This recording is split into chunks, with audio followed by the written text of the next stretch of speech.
Hello, church. My name is Nkansa. I will take the scripture reading from Luke chapter 4, verse 14 to 30. Jesus returned to Galilee in the power of the Spirit, and the news about him spread through the whole country. He was teaching in their synagogues, and everyone praised him.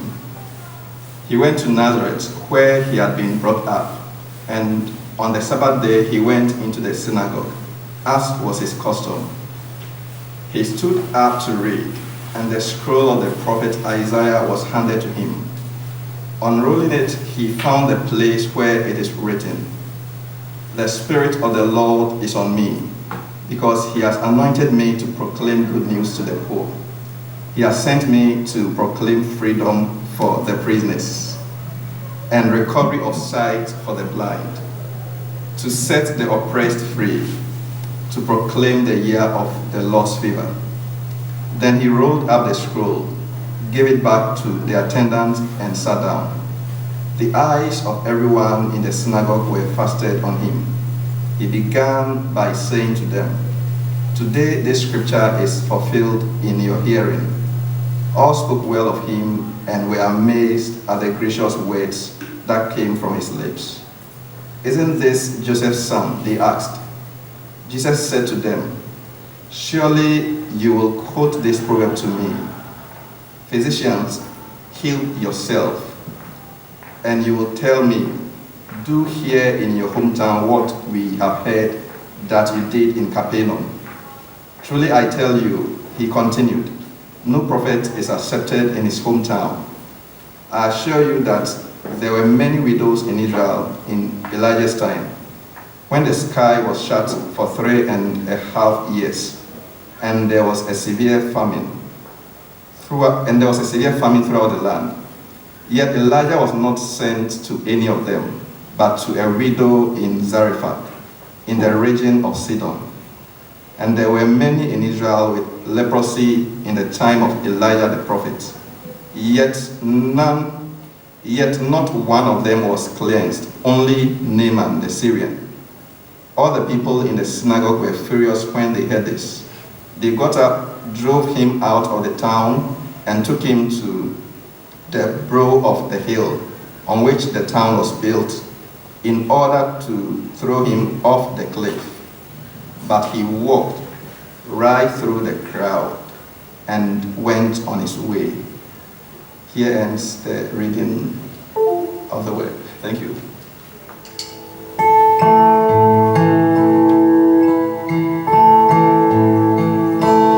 Give you my attention in this moment.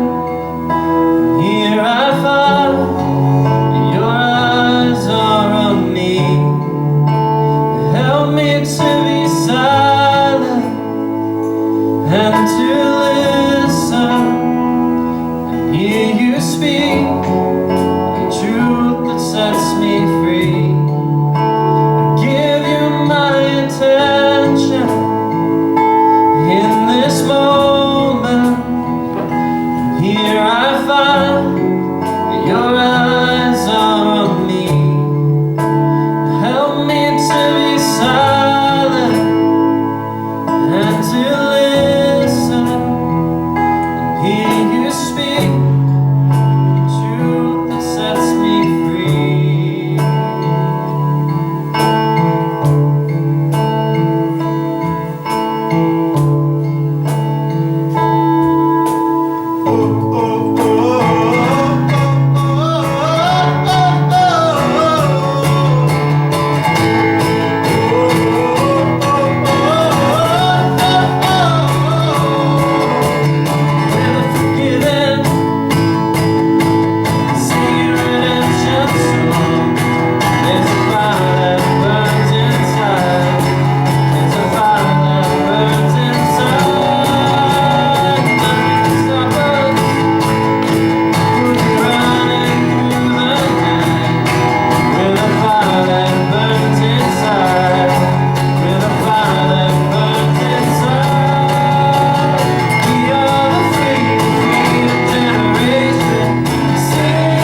love is on me now.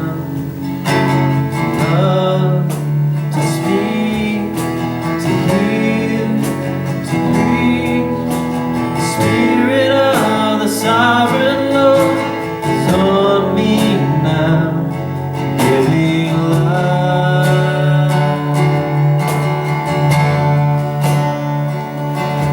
Turn ashes to beauty,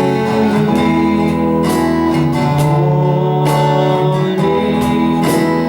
dancing, make way. Songs of praise, pour your spirit over me. Let your love rain down. Would you take these hands of mine and use me? Pour your spirit over me. Let your love rain down. Would you take these feet of mine and lead me?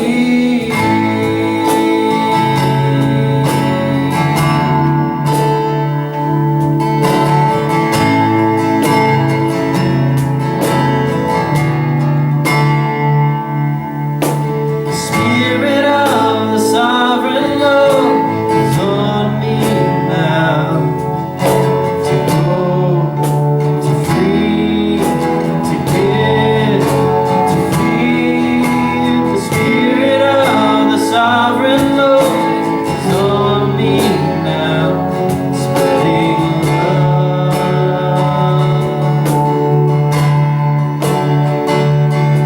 Turn ashes to beauty, mourning, dancing,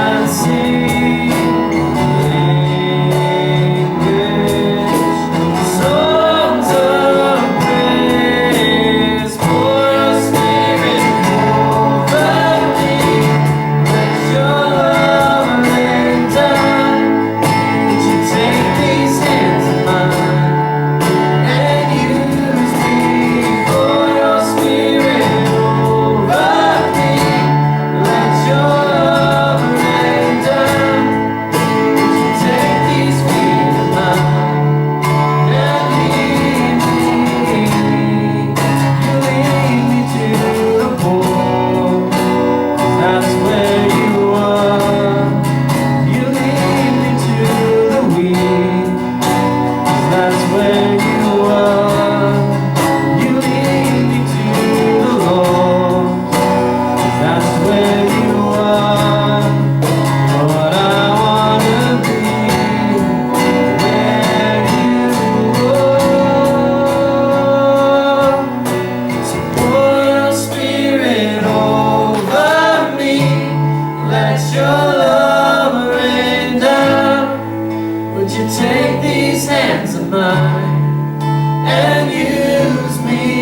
Pour your spirit over me. Let your love rain down.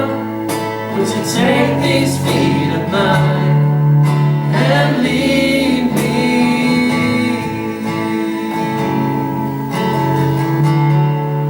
Lord, lead me.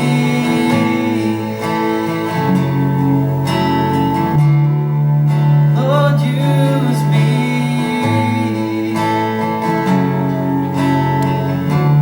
for your glory,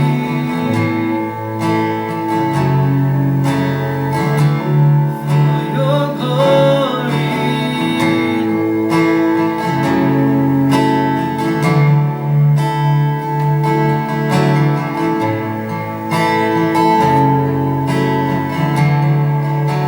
Yeah, normally I don't like to come and say God's story, but last week I really felt like I should just share the story of what God has done in my life. It's nothing really big, but I just wanted to share this because I want to glorify God with it. Last year our car, how do you say? Let's just say broke down. and we were searching for at least like a month already, but like I was searching really like actively for like a week or two for a new car, and I've mentioned it in the Bible study group like 2 weeks, and we've prayed for each other. And then the same week that, so the last week again, I shared a drum, and we also prayed. And I really felt encouraged by like all of you who have prayed for me so far, and felt led in the way that God has each and everyone who I've talked with, who have given me advice and where I should look or not, what should I look for, because I was buying a second-hand car and all that. So I was feeling really led. But then I think on Saturday last week, me and my husband, who's sitting there, we went to look actively for, to see where is it, because now you have to look online, but I don't like online. I'm a person who has to go and see things. So we just said like, okay, let's just go see a few places, and we went to this first one, and we were like, I don't really feel like this is the one. And then we didn't really plan any other place. We were just like, let's just see where God takes us. So when at our bus stop where we live, there's like actually 2 car dealers there, and they we never really went in their place, but we were like, this is the time, let's just go there. So the first one was kind of closed and looked a bit sketchy, so we skipped that one. And then we went to the second one, and we found, we actually couldn't really get the door to open. And then as we were walking away, or at the front of the building, this guy came from nowhere. It's like, no, the door is open, please come in. And at the end, he really helped us so much. He gave us advice and what not to do or not, and we just really felt really helped. It's like, I don't know, he just came out of nowhere and really told us everything actually that we needed to hear, which is very strange. But at the end of the day, we didn't buy from him, because it was not like the cars that he had wasn't the ones that we want and are also in our budget. So we went to another, I received a notification on my phone to go, that a car is available also near my home. So me and a friend went there, and when I came, and I was also so many cars, but it's just nothing felt like it was the car. Oh, and I forgot, because that day I prayed specifically that God would really give me a sign, because like I'm not an expert. I've heard I had a lot of help, but I'm still not an expert. So I was just like, God, please help me, give me a sign on which car I need to buy. So when we went to this place, I asked them, I saw this online, do you guys still have this car? And they were like, yeah, we actually put it online today. I don't even know how you got the notification. I just put it there. I was like, okay. So we went, and I looked at the car, and then he said like, it was always maintained by like a well-known dealer. And then he mentioned the name of that dealer, which was the dealer that helped us the same day. So I was like, okay, I think I know now. For me, that was like a clear sign. I don't know, like the way the day went, actually it started the whole week, as I said, like being in prayer and all that. And I just saw this car, I was like, yeah, this is the one. But and then I kept researching, and eventually it was like it met all my requirements as well. But like for me, it wasn't about this car. Why am I sharing this? Because first of all, like I didn't want to share prayer. Like I think the ones who are in my Bible study know. I was like, I feel bad praying for a car, just like material. But then I was like, no, I have like this is something like we actually need it at the moment. So let me just share. So and the way God also answers prayer is just it's amazing for me actually to see how when people come together and you pray for something, it's not only the car, but I've seen that with Bible studies every time when you share a prayer in your Bible study and people pray together and you get to share it back to the people who have prayed with you, and you just then glorify God with it. It's just God gets the glory, and I'm so thankful for how God answers prayer. And so actually that's what I wanted to share. So please share your prayers with others. those that missed our Bible reading, we did it at the very, very beginning of the service today. But it was from Luke chapter 4, and it's when Jesus returns to Galilee, now that he's sort of starting up his ministry. And he goes back to his hometown Nazareth, but we'll get to that.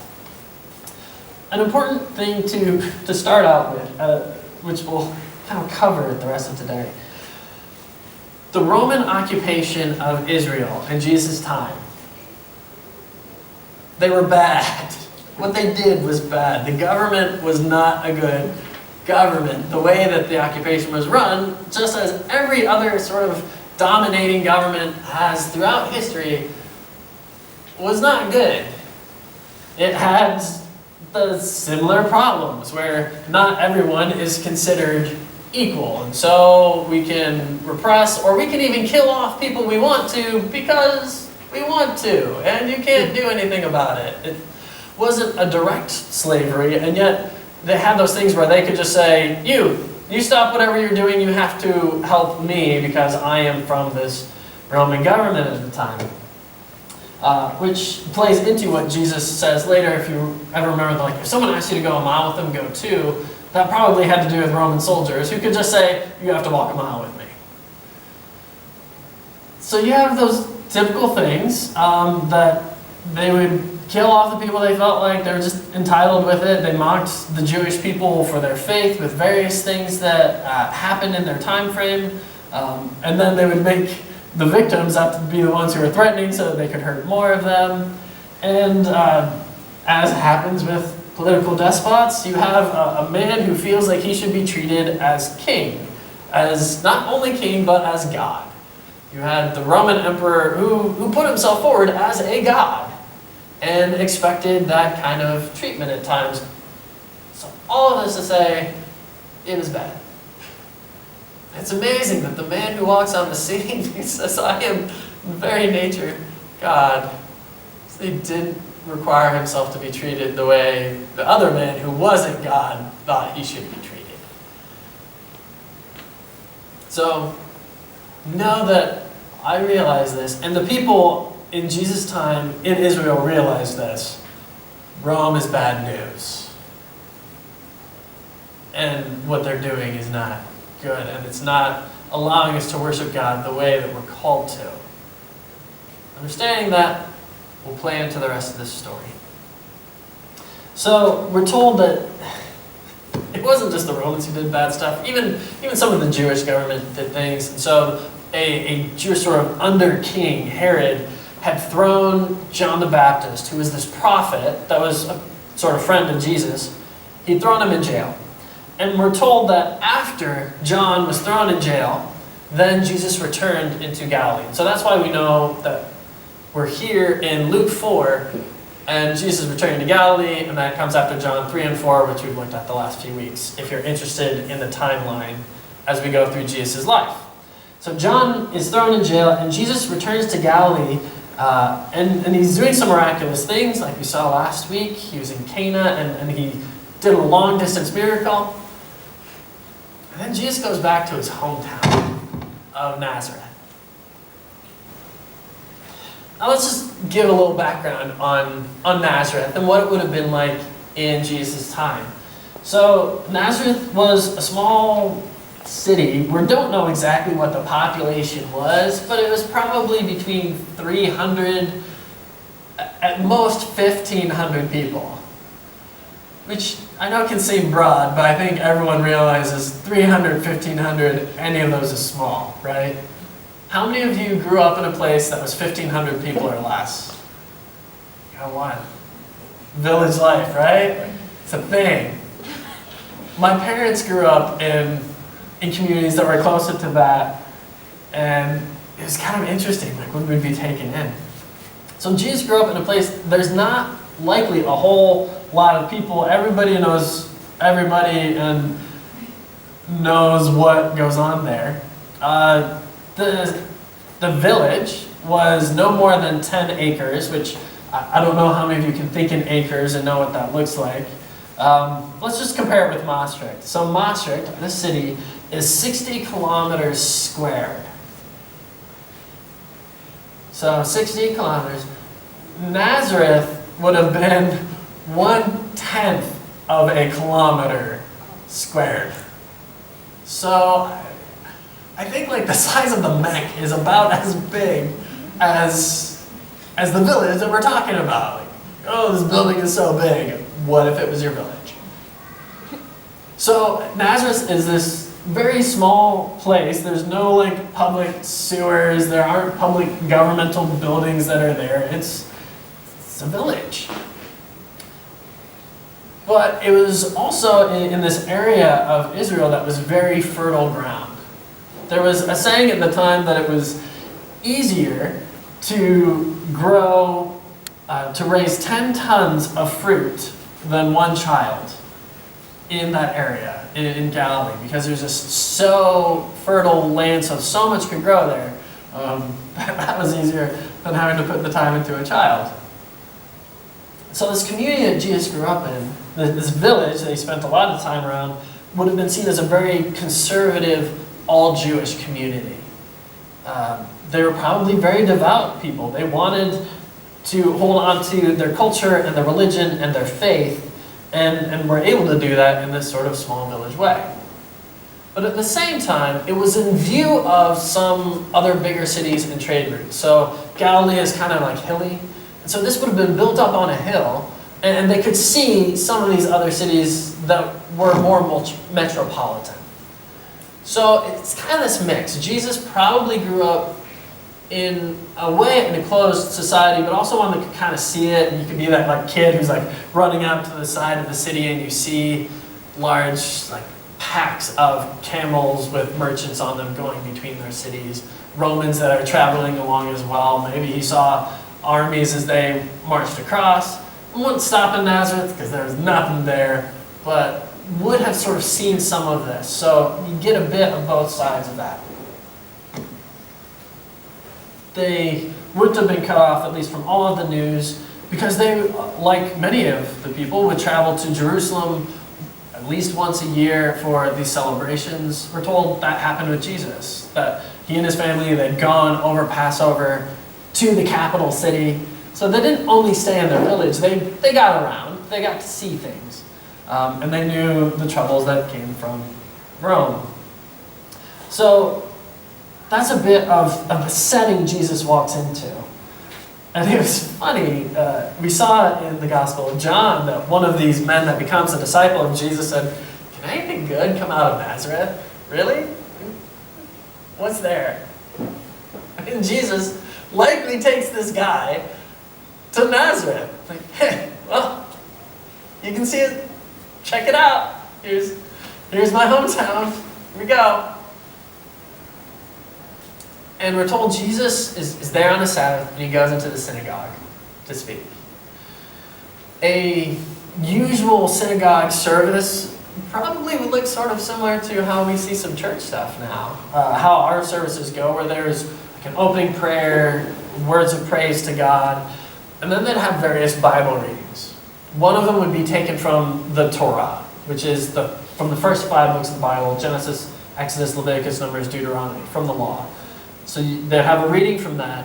They would also have a reading from like these prophets that came later, which we have in the Old Testament as well. And they would call that the Haftarah. And then after that, they'd also have sort of like a sermon. They'd call the Dvar Torah. So you have Bible reading, sermon, with some praise and some prayers going on as well. So assume Jesus is in that sort of setting, in the synagogue, and he gets to be one of the Bible readers. And he gets the scroll of Isaiah the prophet, so this would have been from the Haftarah. And by 200 AD, so by at least 200 years after Jesus, they had written out more specifically what were the rules of how these Bible readings went. We're not exactly sure that that's what it was like in Jesus' time, but it seems similar based on this. So at least by 200 AD, they said, okay, when you're reading from the law, the Torah, you've got to read it straight as it is. But when you're reading from the Haftarah, you can bounce around a little bit as fits you best.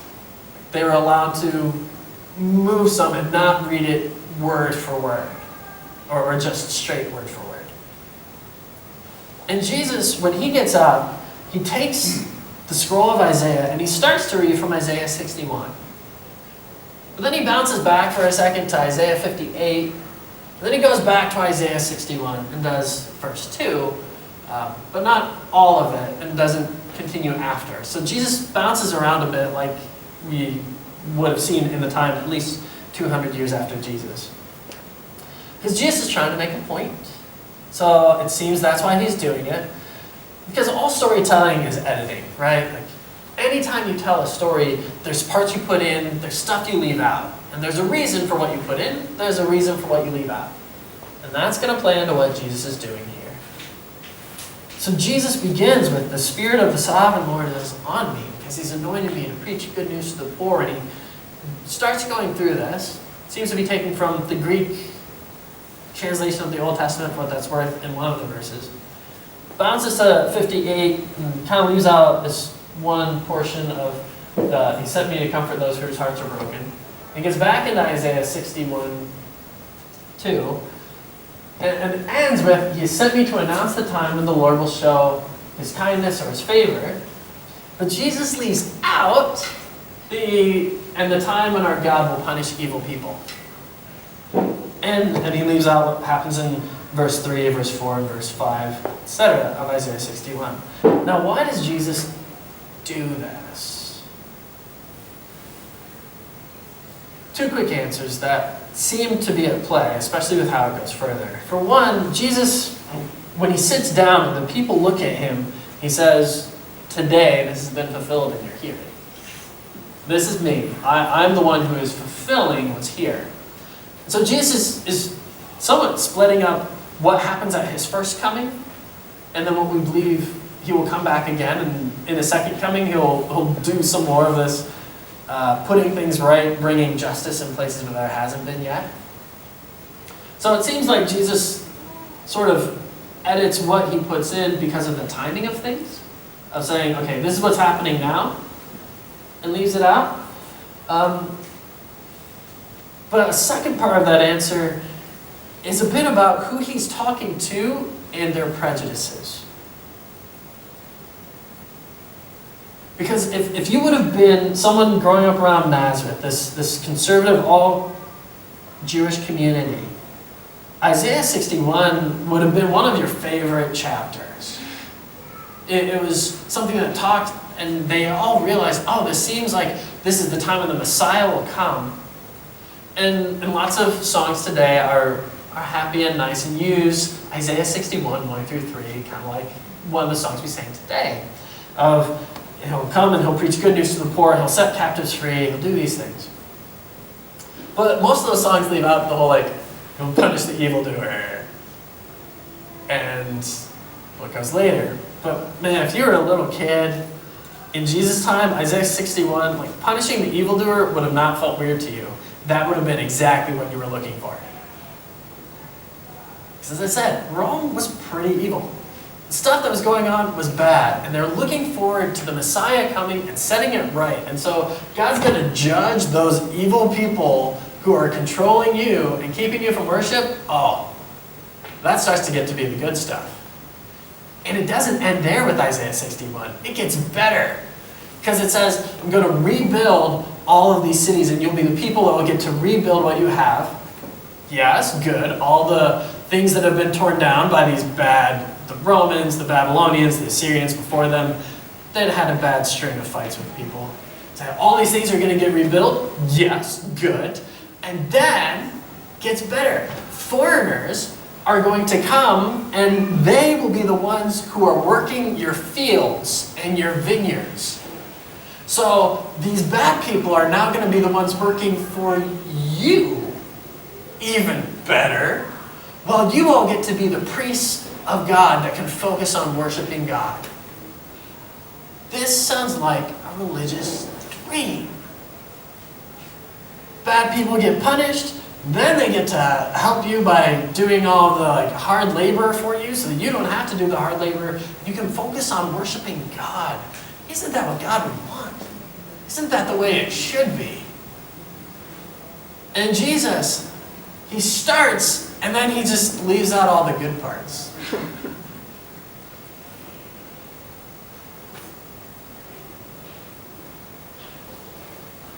He sits down and some translations say like the people are amazed at his gracious words, but others seem to have a little better where it's not that they're happy, they're more like, wait, what? They're surprised, like, Jesus, what have you just done? And they're looking at him. Jesus says, this is fulfilled in your hearing. And you know what? I bet you're all going to say, well, do those like miracles and sign things that you've been doing around other people show off in your city. Kind of like superstars that come from a small place. As though like, yeah, you can go sing on the stage in Amsterdam or Jerusalem or New York City, whatever, but when you come back to your home, come on, put on a concert for us. Show us the good stuff. What, are we not good enough for you? And Jesus brings up two examples that just seems to... He knows it's going to rub people the wrong way.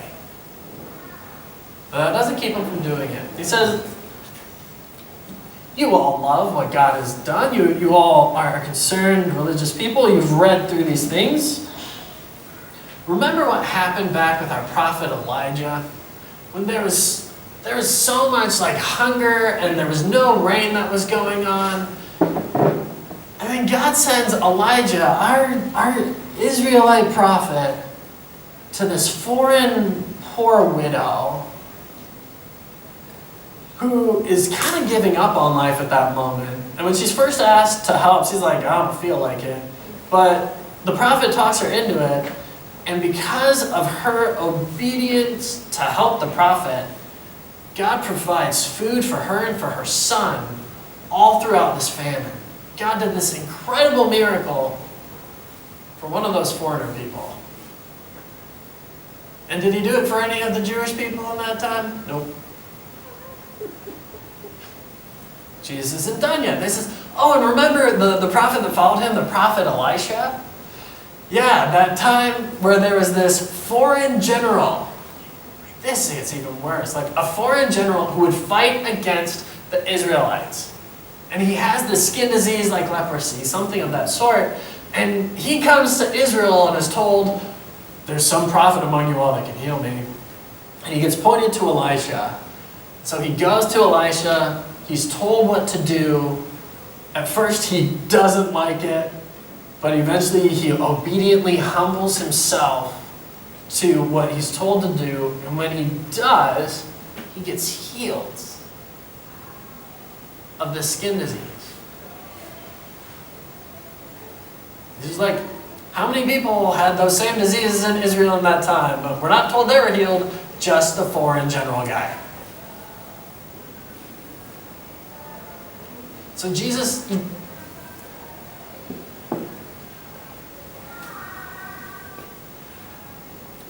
He's willing to make people angry. Because what happens right after that is then that we're told the people of the city are so mad, they take Jesus out to a cliff, and the idea is to throw him off of the cliff. That way they will then throw stones on top of him afterward. So the idea is we are so mad, we want to kill this man. Because Jesus has walked into his hometown and just said, all those people that you're so mad at, you're looking in the wrong spot.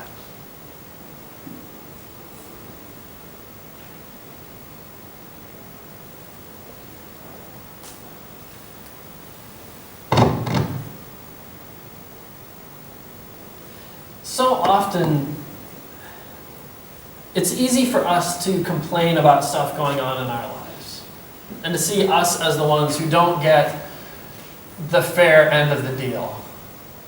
Oh my goodness, when I was a kid, "that's not fair" was one of my, I don't know if favorite sayings is the right way to put it, because I always hated it when it wasn't being fair to me, but I said it so often. And then I had a kid who does the same thing. Like, you look like me and you talk like me at that age, and I can only pray that God will do in your heart the same thing that he eventually did in mine, to realize that I'm not fighting for God to be fair. Or for life to be fair, because realistically, when I I got to it, I realized if everything was fair, I would be in a worse position.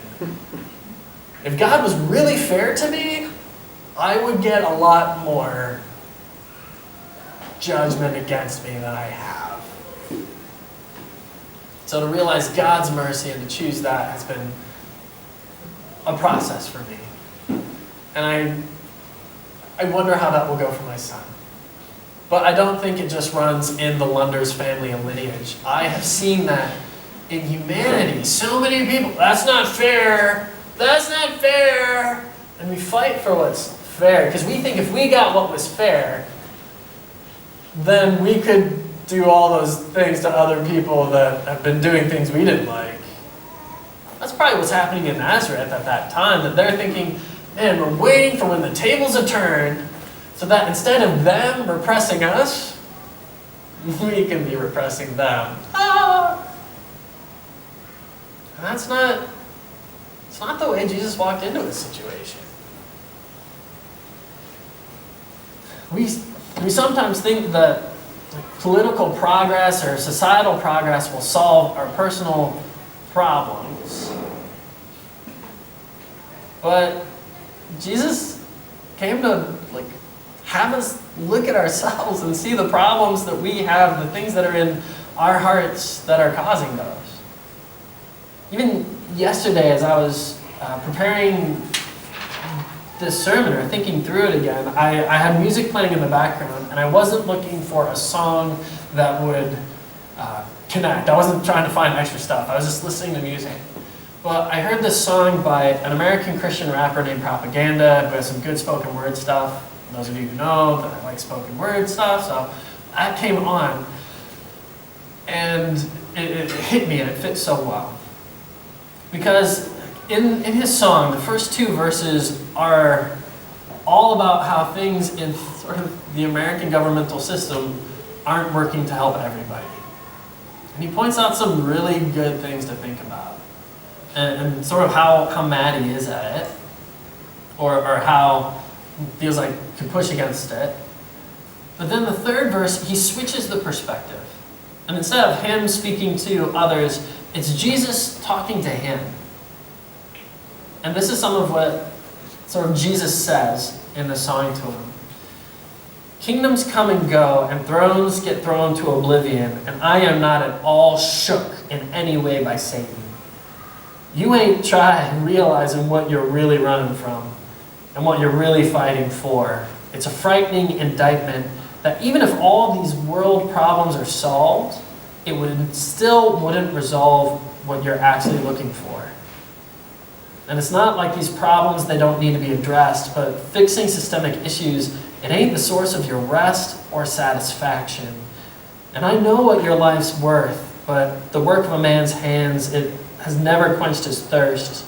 You say I'm King of Kings, but son, I don't get it how you could trust me for eternity, but can't trust me for now.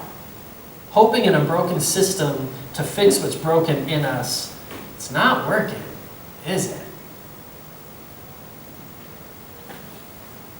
And as I thought on it and how much it sounded like something Jesus would truly say, what Jesus was sort of saying to those in Nazareth. You're wanting all these other things fixed so you can have the good life finally that you've been waiting for. But even if you fixed everything else, that wouldn't solve the problems of what's going on in your spirit and heart.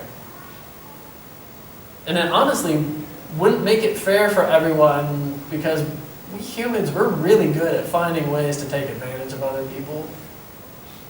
It doesn't matter who's in charge.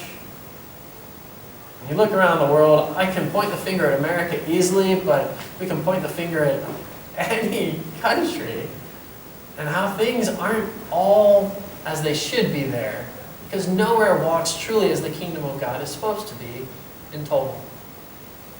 So we can point at those, but is that what we're called to do? And Jesus seems to not walk that way, but instead pushes people to consider themselves. What will give you the good life? I bet it's not whatever you've been complaining about. And I've been thinking of that in the last week of my life and going, there's so many times I could complain about, oh, this is what my wife is doing or my family is doing, but really, those aren't my problem. I could complain about a curfew and what government regulations are going on, but really, if those were changed, that wouldn't be what fixes what's going on in me. We try to find people to blame, and Jesus asks us to look at ourselves. And that seems to be what he does with the people in Nazareth as well. He gets them so mad they want to throw Jesus off a cliff and stone him, but Jesus just walks away. And eventually, after Jesus is crucified and put in a tomb, when he finally resurrects, I love the fact that the stone doesn't get thrown at anybody. It just gets rolled away so that we can see what Jesus has done for our forgiveness and for us to truly have the eternal life he wanted to give.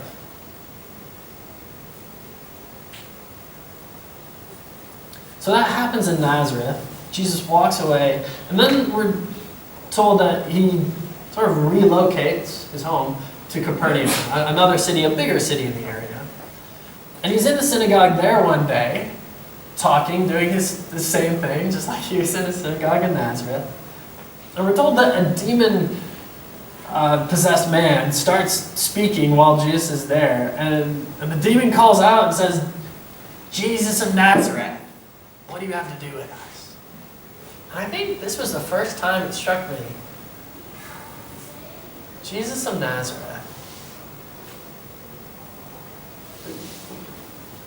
More often we think about like Jesus Christ or Jesus the Messiah, but Jesus of Nazareth, there's been a movie titled that, and it's a common title for Jesus. But what would he have thought when he heard that? Jesus of that place where they want to kill you. And so I looked through, and where are the times this is used? And in the Gospels, Jesus never calls himself Jesus of Nazareth. It's often like demons that are calling him Jesus of Nazareth. Crowds that are unsure whether they want to love or hate Jesus call him Jesus of Nazareth. Eventually, Pilate, this Roman official that's having him crucified, has it put on the sign above his head, "Here's Jesus of Nazareth." I'm not saying people always used it in a bad way, but it feels like it connects with a lot of those times of persecution. The only time it's put in Jesus' mouth is when Paul is sharing his testimony. And at one point he says how Jesus showed up to him and knocked him off of his horse, pretty much, with his blinding light. And Paul said, "Who are you?" And he said, "I'm Jesus of Nazareth, whom you're persecuting."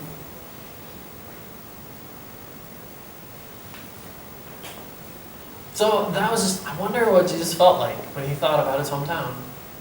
When he thought about how much he loved them and cared for them, and yet how much they didn't want him, which was just like a microcosm of what happened in Jesus' life over and over again. He came to his own, but they didn't receive him because he was pointing out what needed to be put right in their hearts so that they could be right with God, instead of blaming other people for it. And Jesus, who said, "I came to set captives free," he does it in the synagogue in Capernaum. That this man who has been possessed by a demon gets set free. But it's interesting, even demons don't know everything. So demons are like, "Jesus of Nazareth, why have you come? Have you come here to destroy us?" Because sort of like the people in Nazareth, everybody thinks Jesus came so you could destroy stuff. Destroy the enemies, destroy the Romans, destroy the devils. And we're told Jesus came to destroy the works of the devil for sure. So I'm not trying to paint a demon as a good guy. But Jesus is more concerned about what he's fighting for and setting people free and showing them that they can be reconnected to the Father.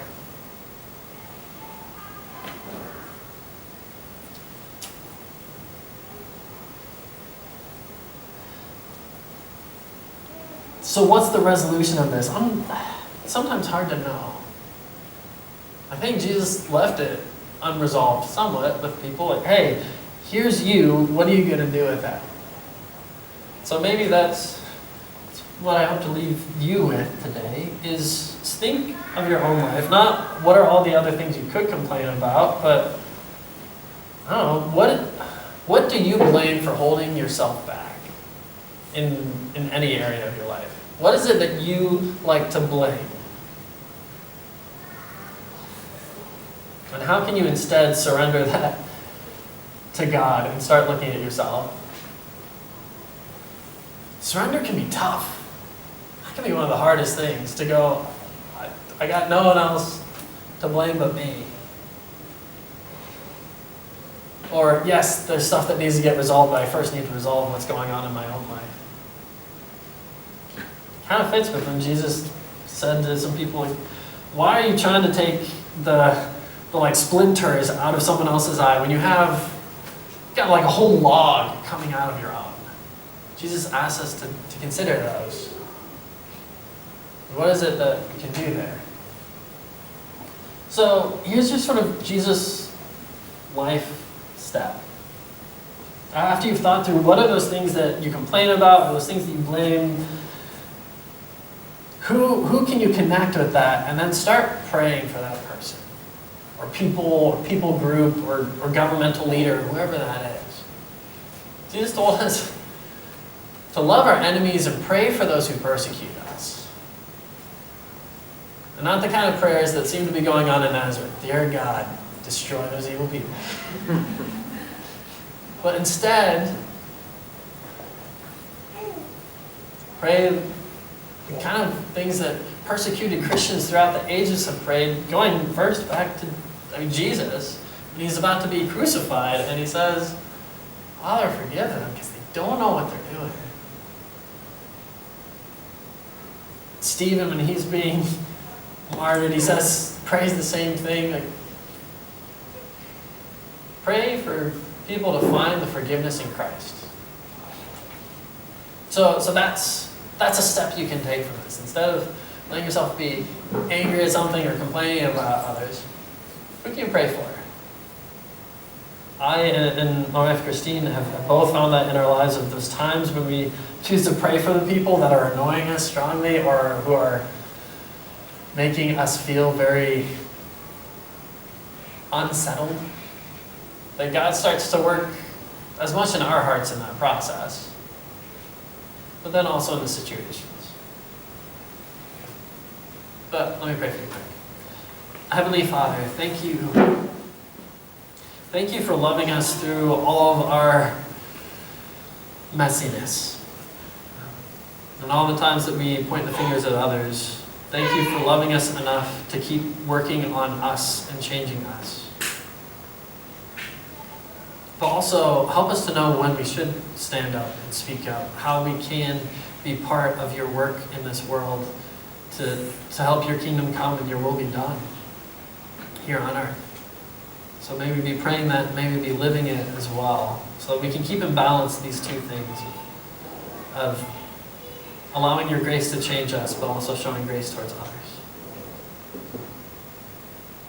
Thank you for sending Jesus to show us what life is truly about. And I pray that we'd keep looking at Jesus with ears that are open or eyes that are open, so that we can be more and more like him. It's in the authority of Jesus' name I pray. Amen.